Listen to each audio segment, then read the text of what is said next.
So this is the genius psychology of successful YouTubers. Ooh. Oh God. This is what it looks like when you don't care about your intro. So by the end of this video, I want to share like the psychology and the mindsets that I see in common and the patterns I see with a lot of successful YouTubers, including some of the habits I've had to learn myself to become a more successful YouTuber. For those who don't know, I have a portfolio of YouTube channels that I grow, and I also have a portfolio of other YouTube channels of other YouTubers that I help out as well. And so that's a spiel on myself. So I'm a YouTuber and YouTube channel developer. Now we got that out of the way. You see, I've been helping YouTube channels and growing my own YouTube channels for over 12 years. I don't know the exact date, but it's definitely over 10 years. And it's been quite a ride, honestly. I used to be a special ed teacher. I used to have so many jobs. I had a clothing line. I've had so many things, and everything really led to what I'm doing now, and I'm just super thankful. Now, let's stay on topic. I'm talking to myself right now about the successful mindsets of YouTubers, right? So number one, this is probably one of the most important, in my opinion. Successful YouTubers have the mindset of serving an audience what they want, not exactly what they want to create. And of course, you might find, of course, the sweet spot is serving an audience what they want that also aligns with what you want to create, because that's probably the healthiest thing to do sustainably, right? But when you have to really make a decision with what the audience wants, even if you might not want to create it completely, as long as it's not, not family friendly, right? They think of it as a business. They are creating content for a customer, for an audience, right? That's a very important mindset to have, because if your mentality is always, I want to create videos that I want to create, okay, cool. But do not expect and do not get upset when no one watches the video, right? I've had channels. I still have channels where I make videos and not many people watch it. And I'm aware of that. And that's a very intentional decision, right? So for example, the channel that you're watching this video, who is this video for? It's for channel owners. It's for people wanting to grow a successful YouTube channel. It's for those who are interested in learning how to become better YouTubers. So that's the audience. I know these videos aren't gonna get millions of views, right? Because there's a term, I think it's spit right there. There's a term called total addressable market, okay? So for example, we're talking about this channel that you're watching right now. It's a YouTube education channel. The amount of people who are interested in this topic, regardless of if they like me or not, is a certain amount of people. It's not as wide as, the most extreme situation is probably Mr. Beast. He is trying to go as wide as possible. He is trying to target the whole world. If you look at his videos in the past couple of years, you'll see this trend. I think in their psychology, in their team, what are the biggest ideas we could have that could resonate with the most amount of people? And if we compare a YouTube creator to a movie producer, there are similarities, because if you are investing in creating a movie, there's an expectation that that movie is going to produce a profit. How do you know how much money a movie will make? It's, of course, there's some variables like, is this a remake? Is this part of a movie franchise? Things like that. But for the most part, they have a market that they're creating for, right? They have a genre of movies. Maybe they have a lead actor or actress or a whole cast that they could do projections and estimate how much money this movie idea can create. And it's the same thing for a YouTube video. What's the purpose of the videos that I'm making for this channel? I'm not trying to make a huge amount of money off AdSense. I'm making videos to attract channel owners and also let them know that I run a company called channelowners.com. We provide services to help YouTubers, to help channel owners grow their channel, whether that's thumbnail design, video editing. Now, like, we're opening up to even helping YouTubers with like their finances, as crazy as that sounds. And so if this video gets only 100 views, but it led to one client that pays $3,000 a month, do you think I care that this video is not going to get 10,000 views? You know what I mean? So every video, every channel has a different business model, a different financial strategy on how to monetize. So going back to this channel that you're watching right now, how I monetize this channel is getting clients, right? I also just love talking on YouTube and teaching, so that's a big part of it. And so going back to the main mindset, it's like, I know who my audience is, I know who I am making the videos for, and I make the videos that audience wants. One thing that the audience wants for this channel is the psychology, the tactics, the strategy on how to grow a channel.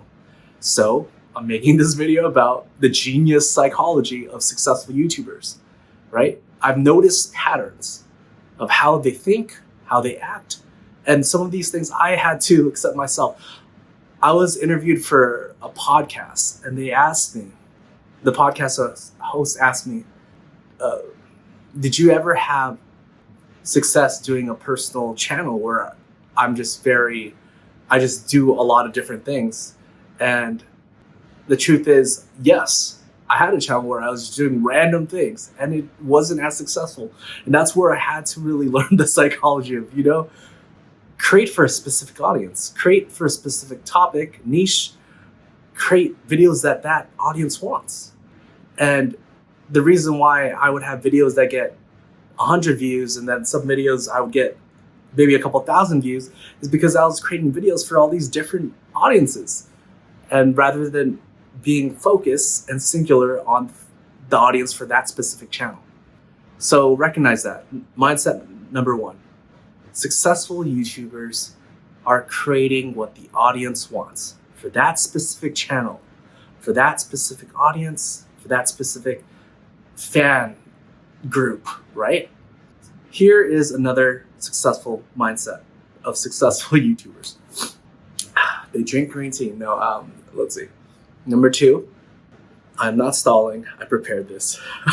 I just have my notes in front of me. I'm recording on my phone right now, and it's on my phone. All right, number two is they are capable of adapting. They are not set in their ways, right? If the audience, once again, it's always about the audience. If the audience is showing more love for a certain series, double down on that series. If the audience is saying in the comments that they want a certain person to be in the video again, like, listen to that feedback and change, adapt. I think we talked about movies earlier. Let's make a connection with TV shows. They listen to audience feedback even on TV shows, and sometimes they kill off the character, right? Or they bring back a character that the audience was enjoying, right? If a actor or actress was invited to guest feature on one episode, but then the audience and the feedback on social media and in the comments, everything was so high for this one person, they'll re-add that character back in the storyline and write out and develop that character. Why? Because they're aware of what their audience wants and they give what the audience wants. Think of your channel. I talk about restaurants all the time, the restaurant metaphor. If your restaurant, right, aka your channel, if your restaurant is selling this cheeseburger like hotcakes, right? Double down on the cheeseburger. If people love the hot sauce that your restaurant makes, double down on the hot sauce. Maybe you could even sell the hot sauce as a product, right? That you can mass produce and put into stores and Costco and things like that. So just be very aware of the audience feedback, right? So number one was create what the audience wants, not what you want. That one's gonna be a challenge. It was a challenge for me.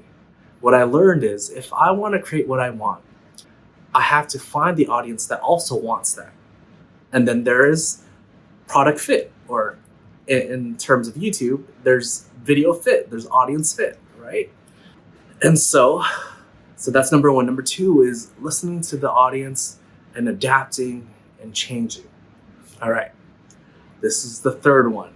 So I'm only gonna share 3, maybe I'll share more. We'll see. Man, there's so many psychological mindset stuff about a YouTube channel, and all these things I've had to learn myself and grow. And you know what's crazy? This is a little side note, but one of the services, channellowners.com, we coach people, and by we, I mean me. I'm currently the only coach for the company. Currently, maybe I'll have more coaches later. But what's interesting about YouTube coaching is that when I first started coaching, I thought it would be mostly about tactics and strategies and how to understand your audience psychology. And yes, that's part of it. But also a bigger part of it, probably, I've noticed the pattern of the people I'm helping out. It's psychology. That's one of the reasons why I was inspired to make this video. It's mindset. Because the psychology and mindset that brought you to your channel right now, right, is what's gonna keep your channel at that level. If you want higher results for your channel, you have to change something of how you see your audience, how you see your videos.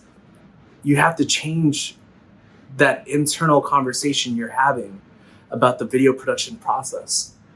So now with that said, I also learned a lesson. Just to have my notes for a video out. But this is what I have time for. This is what I'm going to be posting on this channel. Number 3, and this is really important. This is a term that you must have to be a successful YouTuber. Honestly, I think it's a mindset you have to have regardless if you want to grow a YouTube channel or not. You need this mindset for every part of your life. It's called the growth mindset. Now, what does that mean? It means, it's the counter of the term fixed mindset. What that means is when you have a growth mindset, you acknowledge that nothing is fixed. Nothing. You could always improve every little thing. And just like I gave the example of a restaurant, right? There's a science behind everything at a restaurant. If you go to In-N-Out, there's a reason why the design is tiles, right? It is designed that way to have a higher turnover of customers that come literally in and out of the restaurant. So when it comes to your YouTube channel, improve every little thing for the audience. Everything goes back to the audience. What should I put in the background of my video? Whatever's best for the audience. What video ideas should I choose for my channel? Whatever's best for the audience. What should I title my videos? Whatever's best for the audience. I could say that for every little thing. Should I include this B-roll? It's based on the audience. Everything is based on the audience. And recognizing that you can improve and have a growth mindset about everything. And your channel, whether you have 0 subscribers or you didn't even set up your channel yet, you'll be surprised what can happen with your channel in 1 year when you focus on it, when you focus on improving your mind, improving your actions.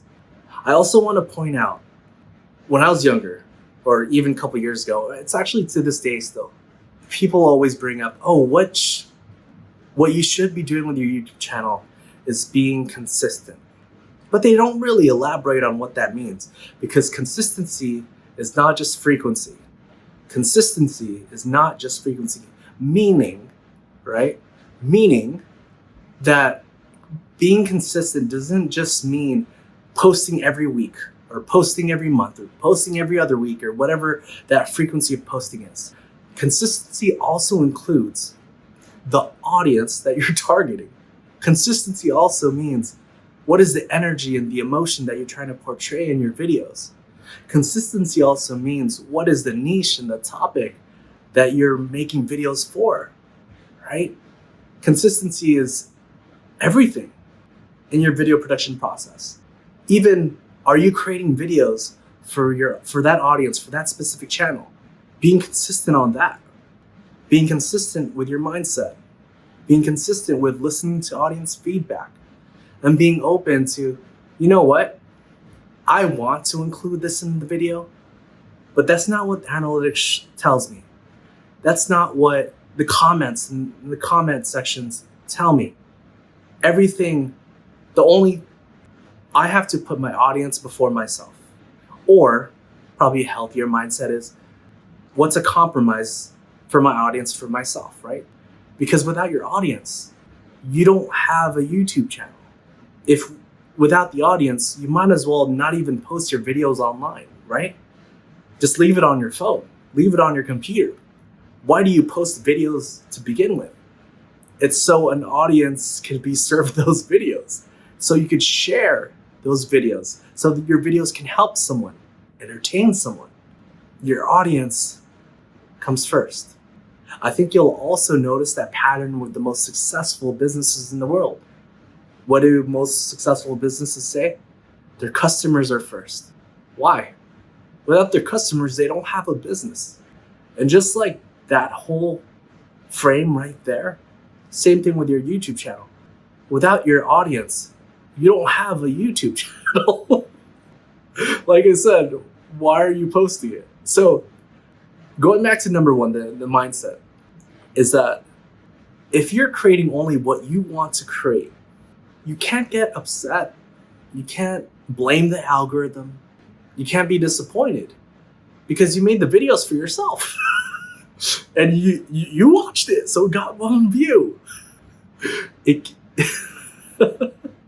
So recognize that. So let me do a summary.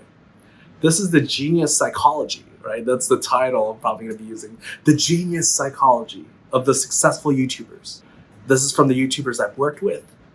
This is from YouTubers I still work with and are partnered with. This is from being a YouTuber myself. This is from coaching other YouTubers. These are the three mindsets almost all of them have in common.